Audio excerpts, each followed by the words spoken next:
So yes, on most fronts when it comes to filmmaking, the movie does excel, but it does have some glaring problems. As I don't know about you guys, but when I first saw the trailer for Paul Thomas Anderson's next film, I was very confused. It looked like Taken meets Children of Men, except with Leonardo DiCaprio. This is my full review of One Battle After Another.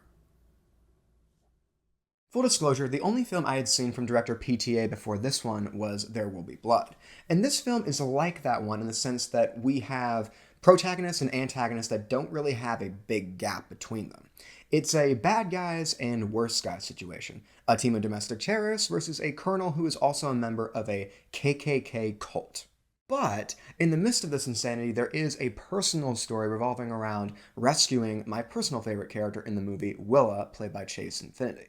Besides her, though, we of course have great performances from the main cast. There's a great scene where Bob, played by DiCaprio, is trying to contact his daughter through the Revolutionaries' contact system, and he's forgotten the passwords, and it's just the actor crashing out on someone over the phone, and it's very, very fun to watch.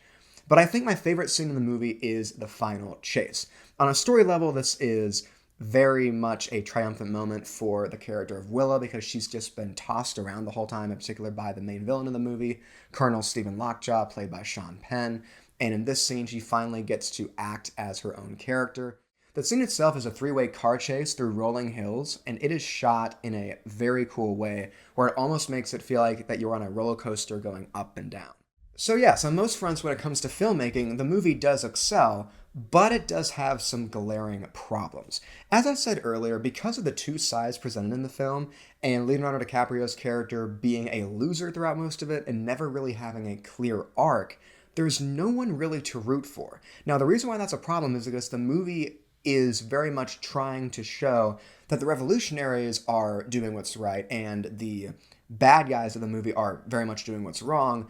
But from what we are presented in the movie, it doesn't look that way. I also think the way they ended it should have been different because the indication is that Willa is just going to be like her mom, who, from what we saw earlier in the movie, abandoned her as a child and betrayed her husband and all of their friends.